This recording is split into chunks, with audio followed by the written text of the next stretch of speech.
नमस्कार, म राम रिमाल। तपाईं हेर्दै हुनुहुन्छ आरबीआर टिप्स एन्ड ट्रिक्स। आजको यस भिडियोमा म तपाईहरुलाई कक्षा 12 को हालसालै भएको फाइनल एक्जामको कम्प्युटर साइन्सको सल्युसन लिएर उपस्थित भएको छु। यसमा मैले तपाईहरुलाई सल्युसनको फिडब्याक सहित दिने जमर्को गरेको छु। ल त आजको भिडियोतर्फ लागौं। ग्रुप ए मा 9 वटा प्रश्न आउँछ, multiple choice question.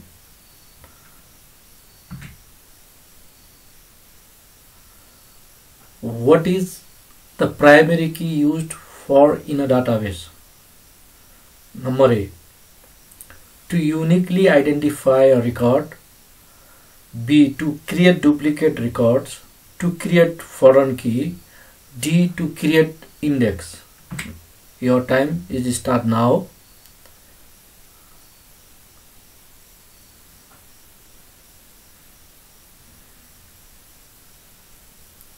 Right answer is A.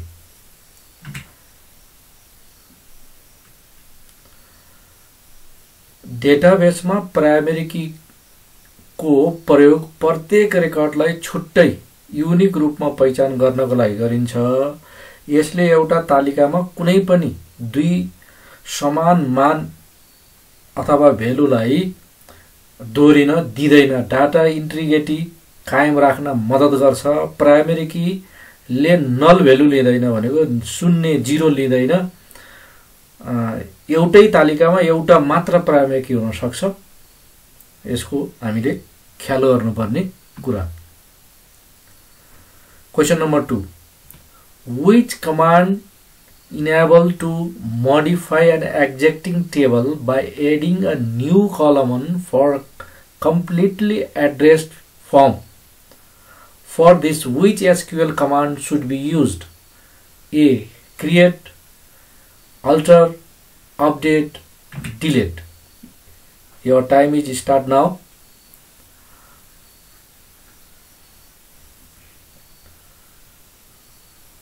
The right answer is alter. SQL मा alter command प्रयोग गरेर पहिले नै बनेको तालिकालाई परिवर्तन modify गर्न सकिन्छ।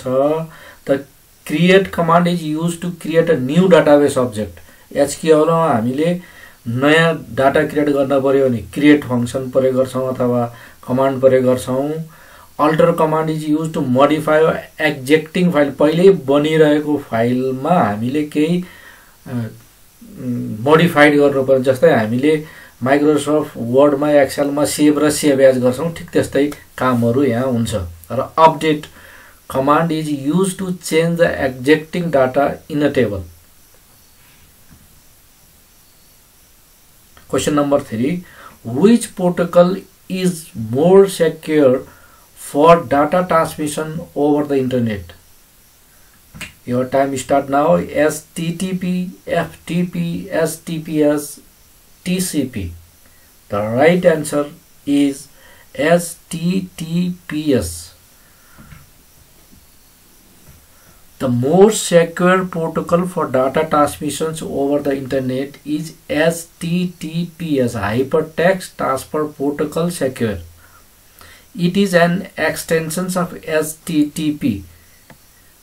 It's encrypting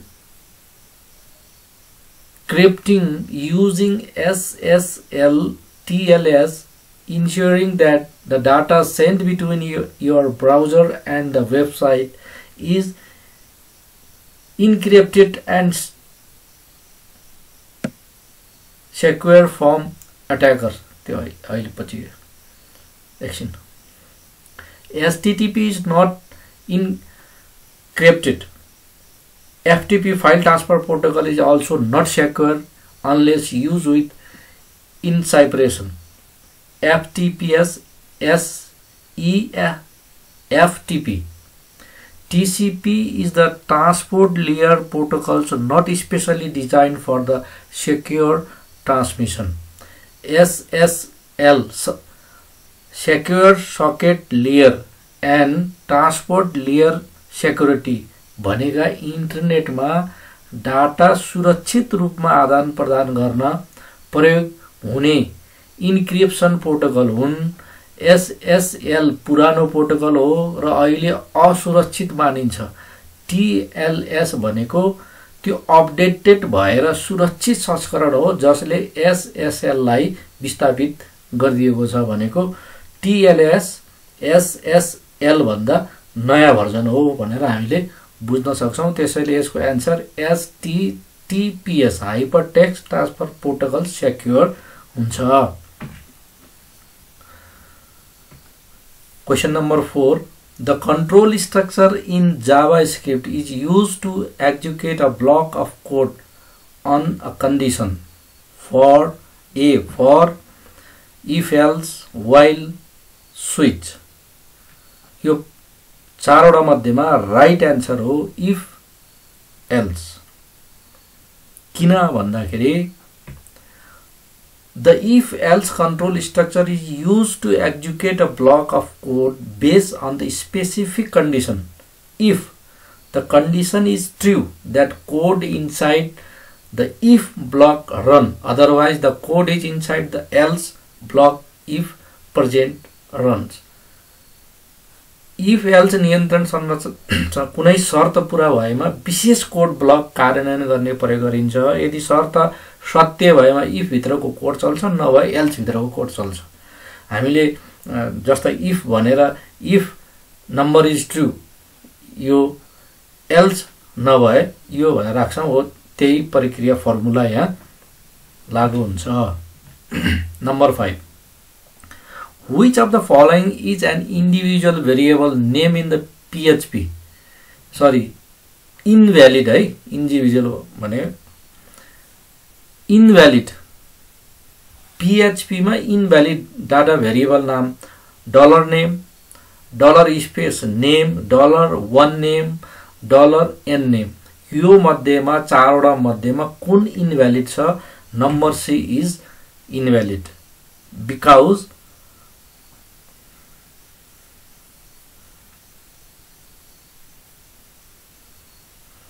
यस्तो हुनको कारण के छ भने हेरौं, PHP मा भेरिएबलका नामहरू डलर चिन्हबाट सुरु हुनुपर्छ, त्यसपछि अक्षर वा अन्डरस्कोर आउन सक्छ, अंकहरूबाट सुरु वा स्पेस भएको नाम मान्य हुँदैन। त्यसैले डलर यहाँ स्पेस पनि छ, वन नेम छ, त्यसैले यो इनभ्यालिड रहेको छ। किनकि सुरुमा डलर त छ, डलर पछि के अरे अन्डरस्कोर भए नि हुन्छ, के अरे अल्फा भए नि हुन्छ, त न्यूमरिक हुन भएन।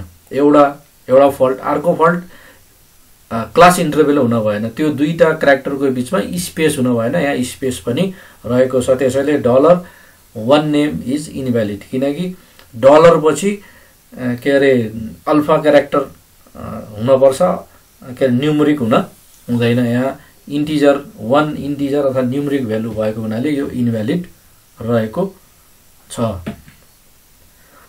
Number 6. The statement int number int a is ... function call, function pointer, function declaration, function body. यो चारवटा मध्येमा सही उत्तर कुन चाहिँ हो? यो time is gone, now time up. Number C is a right answer. Why C? The statement int number int integer, int भनेको इन्टिजर है, इन्टिजर भनेर हामीले पहिले डिक्लेरेसन गर्नुपर्ने हुन्छ। कुनै पनि फंक्सन हामी प्रयोग गर्दैछौं भने त्यो फंक्सन हाम्रो के हो, स्टेरिङ हो कि इन्टिजर हो कि फ्लोट हो कि कुन हो भनेर हामीले पहिले डिक्लेरेसन गर्नुपर्ने हुन्छ। त्यसैले it tell us the compiler the function's name is number, it takes a integer parameter।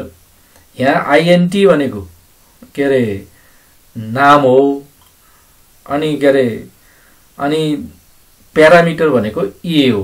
it run an integer int, it does not contain the function's code body, so it is not a definition, just a declaration। त्यही भएर यसलाई हामी function declaration अन्तर्गत राख्न सक्छौं। Question number 7. In which of the following program the emphasis is given on data rather than the procedures? A. Object oriented, B. Procedural, functional, and D. Declarative. Right answer is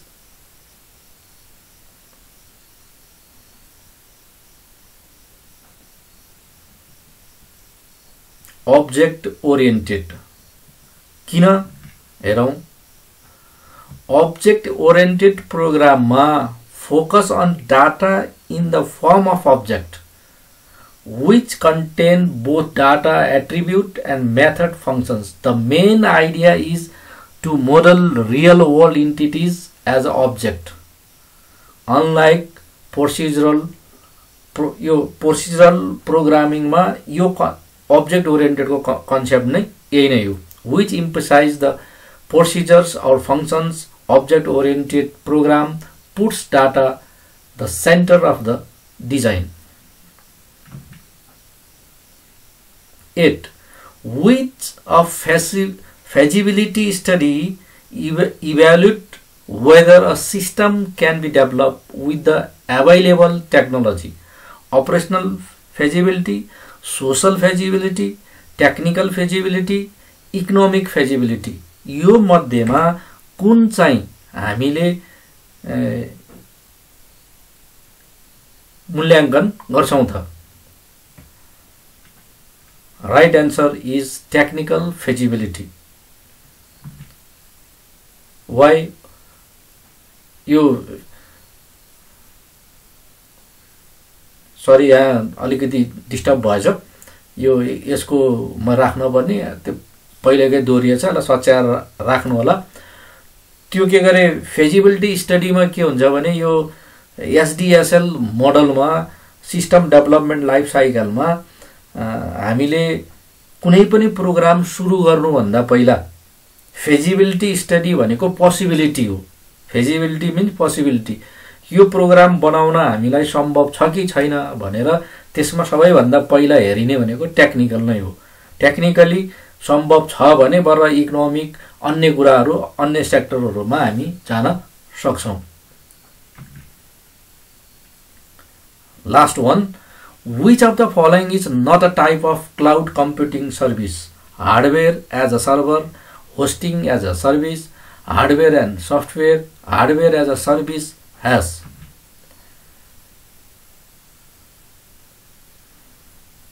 The right answer is C, hardware and software. Hardware and software is a general term of not a specific cloud computing service model. Common good service model included in the IaaS, infrastructure as a service, PaaS, platform as service, SaaS, software as service, has hardware as a service, is also sometimes used in a specific context. Options A, B and D are the closer to the real adapt service model. So hardware and software is the right answer. Now we are introduced in group B. Group B मा हामीलाई 5 वटा प्रश्न आउँछ। एउटा question 5 नम्बरको हुन्छ। 5 into 5 is equal to 25. Now write any three difference between DDL and DML. Give example of each. DDL, data definition language, used to define or modify the structure of data base like table schemes. Right? Likewise, data manipulation language used to manipulate or manage data inside the tables, affect the structure of database object, affect the actual data stored in the tables in DML. Commands are auto committed, change are permanent in DDL, not auto committed by the default, you can roll back or commit in DML. यसलाई अझ समग्रमा छोटकरीमा भन्ने हो भने DDL ले table बनाउने हटाउने जस्ता रचनात्मक संरचनात्मक काम गर्छ भने DML ले टेबल भित्रको डाटा थप्ने परिमार्जन गर्ने हटाउने काम गर्छ। यति बुझौं। यही क्वेशन नम्बर 10 मा और मा आउँछ what is normalizations, explain the 2NF 3NF, second normal form र थर्ड नर्मल फर्म। हामीले यहाँ विभिन्न नर्मल फर्महरु हुन्छ तर हामीले 12 कक्षामा 3टा नर्मल फर्म मात्रै पढ्छौं, 1 2 3। अब हामीलाई यहाँ 2 र 3 सोधेको रहेछ। यो आउट क्वेशन नै हो। यो प्राय यहाँबाट यो क्वेशन जहिले पनि सोधिरहन्छ। Normalization is a process in a database design that helps to organize data efficiently, eliminate the data redundancy, repeated data, and ensure data integrity. It involves dividing large tables into smaller ones and defining relationship between them using normal form NF like 1NF 2NF 3NF। यो अरु पनि यसका अलावा अरु पनि के normal फर्महरु हुन्छन् तर हामीले पढ्ने भनेको 3टा नर्मल फर्म हो। हामीले सेकेन्ड नर्मल फर्ममा जानु भन्दा पहिला हाम्रो टेबल फर्स्ट नर्मल फर्ममा हुनुपर्छ र थर्ड नर्मल फर्ममा जानुको लागि हामीले पहिलो टेबललाई सेकेन्ड नर्मल फर्ममा ल्याउनु पर्ने हुन्छ। A table is in 2NF, it is already in 1NF, no repeating groups or arrays। त्यहाँ हामीले जे कुराहरु प्रयोग गरेका छौं त्यसलाई दोहोरिन दिन भएन, नदोहोर्याइकिन त्यसलाई हामी राख्ने, पहिला 1 नर्मल फर्ममा लाने फेरि त्यसलाई सेकेन्ड नर्मल फर्ममा कन्भर्ट गर्ने है। अब यसलाई स्क्रिन पज गरेर तपाईहरु हेर्नुस्, यसलाई टिपोट गर्नुस्। यसलाई छोटकरीमा भन्नुपर्दा नर्मलाइजेसन भनेको डाटाबेसमा डाटा राम्रोसँग व्यवस्थित गरेर डाटा रिडेन्डेन्सी घटाउने प्रक्रिया, डाटालाई दोहोरिन नदिने, एउटै डाटा पटक पटक नदोहोरियोस् भनेर हामी त्यो डाटा रिडेन्डेन्सीलाई मिनिमाइज गर्नको लागि नर्मलाइजेसन गरिन्छ। 2NF मा पार्शियली डिपेन्डेन्सी हटाइन्छ, 3NF मा ट्रान्जिटिभ dependency हटाइन्छ। Write JavaScript code to input any 3 number and find the smallest number among them। है यसको लागि मैले यहाँ कोड लेखेको छु। यो पहिलो कोड यहाँबाट अनि यहाँ आयो दोस्रो कोड। अब यसको लागि हामी यो कोडलाई लेखेर कपी गरेर हामी कुनै एउटा नोटप्याड अथवा नोटप्याड प्लस प्लस तपाईले कुन प्रयोग सब लाइन टेक्स्ट यस्ता टेक्स्ट एडिटरमा पेस्ट गरेर त्यसलाई सेभ गर्नुस्। त्यो फाइललाई सेभ गर्दाखेरि .html भन्ने एक्सटेन्सन राख्नुस्। त्यो एक्सटेन्सन राखिसकेपछि त्यो कुनै एउटा ब्राउजरमा लिएर गएर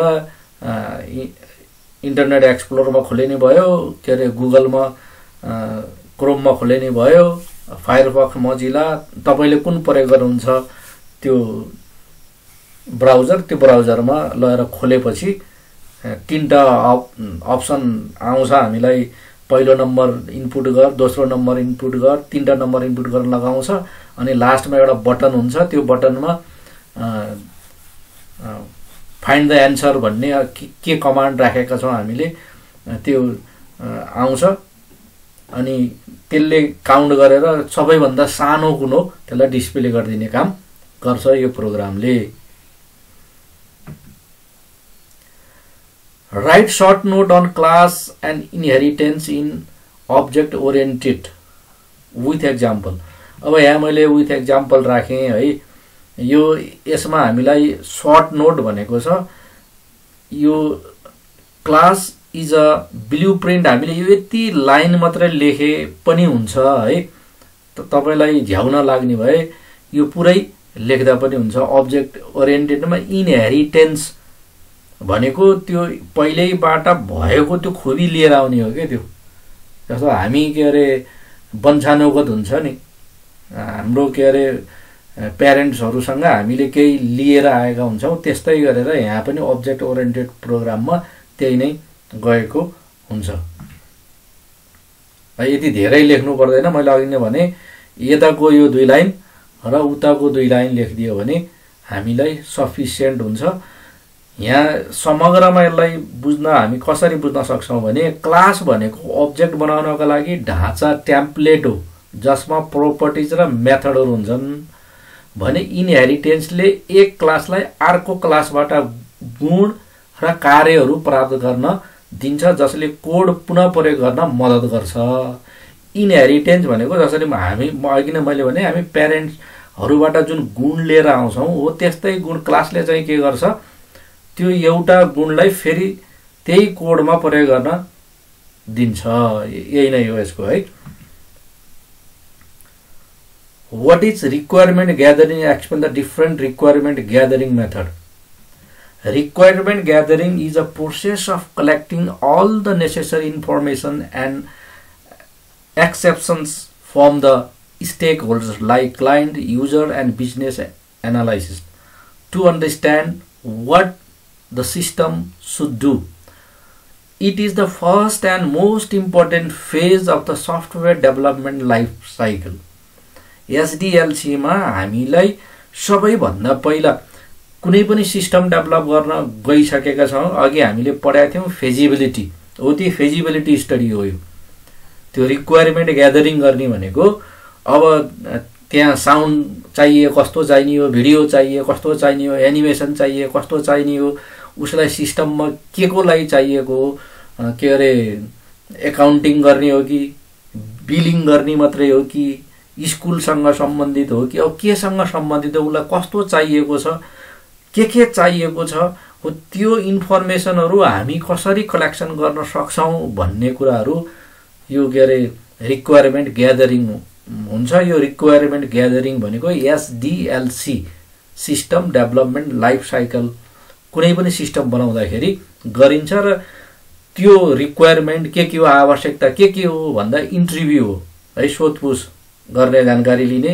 सर्वे र क्वेशन प्रश्नावली क्वेशनरीज है, यसलाई भन्छ प्रश्नावली। फर्म भराउने, हामी एउटा फर्म दिन्छौं, उसमा यस नो अब्जेक्टिभ क्वेशनहरु दिन्छौं, उसले भर्छ, त्यो लिएर आएर स्टडी गर्छौं अनि आवश्यकताको पहिचान हुन्छ।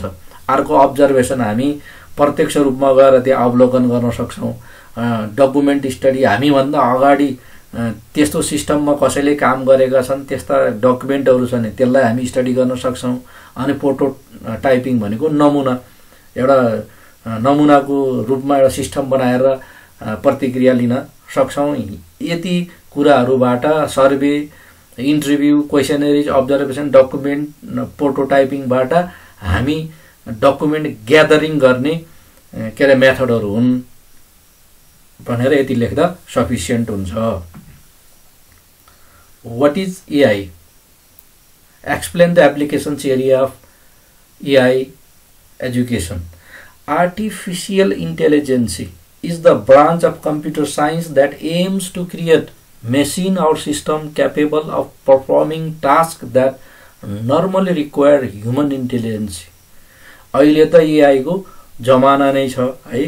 अहिले त हरेक कुराहरु AI, हामी के रे डीपसिक, च्याट जीपीटी यस्ता विभिन्न AI सिस्टमहरु हेर्छौं। यो AI सिस्टम भनेको 5th जेनेरेसन मा फुल्ली कम्प्युटर के रे ह्युमनले जस्तै सोच्न र डिसिजन लिन सक्ने बनाउने उद्देश्य रहेको हामी पाउन सक्छौं। AI can be classified into 2 broad categories: narrow AI, weak AI, general AI, strong AI भनेर हामी लिन सक्छौं। अब हामीलाई यो सोधेको छैन, हामीलाई applications area of education AI education कहाँ प्रयोग भएको छ त भन्दाखेरि स्पेशली फिल्ड अफ एजुकेसन यो प्रयोग भएको छ। यसलाई हामी बुझ्दाखेरि कसरी बुझौँ भने what are the applications area of computer हामीले 11 कक्षामा पढेका थियौँ। जहाँ जहाँ कम्प्युटर प्रयोग भएको छ त्यहाँ त्यहाँ एआई प्रयोग हुन्छ, यसरी बुझौँ। हस्पिटलमा प्रयोग हुन्छ, शिक्षामा प्रयोग हुन्छ, कलेजमा प्रयोग हुन्छ, घरमा प्रयोग हुन्छ, इन्टरनेटमा प्रयोग हुन्छ, everywhere where is computer is use there is use AI. त्यति बुझौँ हामी यसको बारेमा लेख्न सक्छौँ। यसको लागि हामी के बुझौँ भने एआई भनेको आर्टिफिसियल इन्टेलिजेन्सी हो। यसको मेन पर्पज भनेको के हो भने कम्प्युटर पनि मानवले जस्तै सोच्न विचार गर्न सकोस्, यही नै यसको मेन पर्पज हो। अहिले हामी देख्छौँ हामी बोलिरहेका छौँ, जुनसुकै भाषामा बोले पनि त्यसलाई एआई मार्फत भिडियो रेकर्डिङ अडियो रेकर्डिङ गरेर जुनसुकै भाषामा पनि कन्भर्ट गर्न सकेका छौँ। यो एआई फिचरको विशेषता हो। ग्रुप सी, यहाँबाट 2टा प्रश्न आउँछ। प्रश्न 3टा हुन्छ, गर्ने 2टा हो, जम्मा 16 नम्बरको एउटा क्वेसन 8 नम्बरको long answer question. Question number 1, what is transmission medium media. हामीले 9-10 कक्षामा पढ्दाखेरि ट्रान्समिसन मिडिया अथवा मिन्स भनेर पढाइहालौँ। त्यही कुराहरू यहाँ राखेको हो। त्यहाँ गाइडेड मिडिया र अनगाइडेड मिडिया, वेयर मिडिया र वेयरलेस मिडिया भनेर हामीले पढेका थियौँ। तिनै कुराहरू यहाँ राख्ने हो, अरू केही पनि होइन। जस्तै तारबाट चल्ने के हुन्, बिना तारबाट चल्ने के हुन्। जस्तै रेडियो, सेटेलाइट, यिनीहरू वेयरलेस मिडिया हुन्। जुन यो एफटिपी अनि यो कक्सेल केबल यस्ता केबलहरूबाट चल्छ भने त्यो वेयर मिडिया हुन्। त्यसका एडभान्टेज र डिसएडभान्टेज मैले यहाँ स्क्रिनमा राखेको छु, हेरौँ है। डिसएडभान्टेज स्क्रिन पज गरौँ, लेखौँ। Unguided media, वेयरलेस media. गाइडेड मिडियाको वेयर मिडिया, तारबाट चल्ने। अनगाइडेड मिडिया भनेको बिना तार नै कुनै के अरे सिग्नलबाट, इन्फ्रारेड ब्लुटुथ जस्तै, जस्तो के गरे हामीलाई मोबाइलबाट हामी कम्युनिकेट गर्छौँ। अब त्यहाँ कुनै तार त छैन, तर through the radio wave signal हो। यस्ता मिडियालाई हामी वेयरलेस मिडिया भनेर भन्छौँ।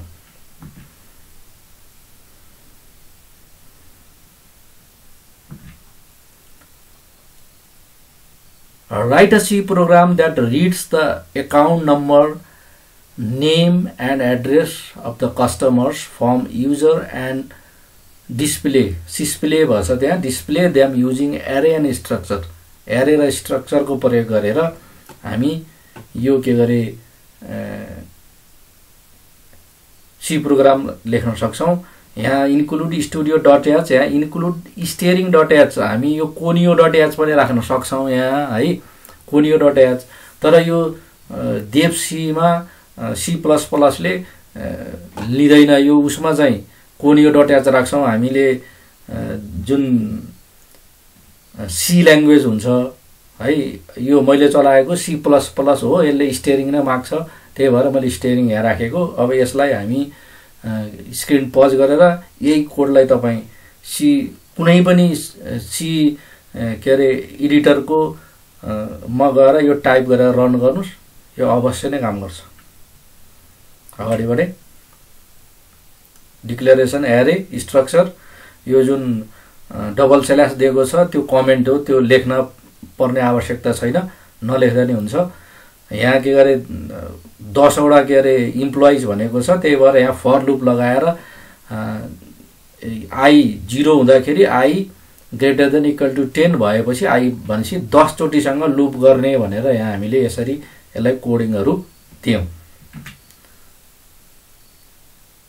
अनि अन्तिममा रिटर्न 0 गरेपछि यो हामीले कम्प्युटरमा फाइल सेभ गरेर कम्पाइल गरेपछि रन गर्दाखेरि यसले एक्जिक्युसन 100% रिजल्ट दिन्छ। तपाईँ स्क्रिन पज गरेर हेर्नुहोस्, तपाईँले बुझ्नुहुन्छ। नबुझेको कोर मान्छेलाई बुझाउन समस्या हुन्छ। तपाईँले अलरेडी एकचोटि पढिसक्नु भएको यो लुप के हो, के कसरी गरिन्छ भन्ने कुराहरू यो भन्दा प्रिभियस भिडियोमा हामीले हेरिसकेका छौं। हामीले पहिला पनि पढ्दाखेरि बुझिसकेका छौं। तपाईहरुले एकचोटी यसलाई स्क्रिन पज गरेर यही कोडहरुलाई कपी गरेर रन गर्नुस्, तपाईले अवश्य बुझ्नुहुन्छ। अब यही 16 नम्बरमा और मा आउने question, what are the component of functions of C? Describe the call by value and call by reference. Call by value र call by reference को function parameters हरु लेख्नुहोस् भनेको छ हैन। Component of functions in C. In C program, function is a block of a code that perform a specific task. A function has a following main components. Tells the compiler about the function's name, return type and parameter before its use.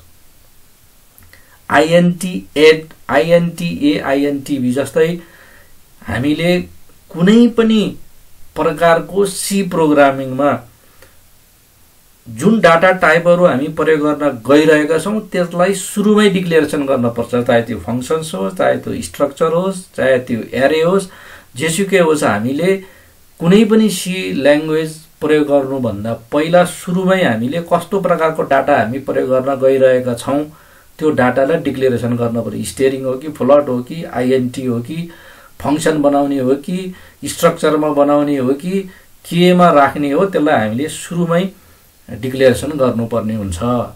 contains the actual code body that perform the task. int add, int b, int a र b भनेर हामी यहाँ राख्यौं। int भनेको integer भयो, add भनेको त्यसको data type त्यो नाम भयो, डाटा टाइप उ भयो, अनि भेरिएबल यो a भयो, b भयो, return a plus b, a र b जोडेर निकाल्दिन्छ उले, यो भयो component. अब call by value, a copy of actual value is passed the functions. Change made inside the functions do not affect the original variable.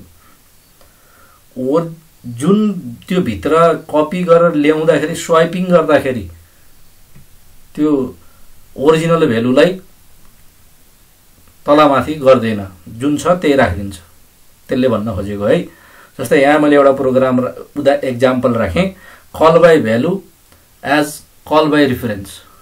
अब यहाँ हेरौं, यो call by value call by reference यतापट्टिको यो call by reference using pointer C, यसरी हामी declaration गर्न सक्छौं। यो 16 नम्बरको चोइसमा आउँछ है, और भनेको चोइसमा गर्ने हो।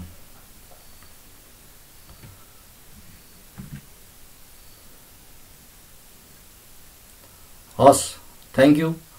We will meet in next video. Thank you for watching. Tata, bye bye.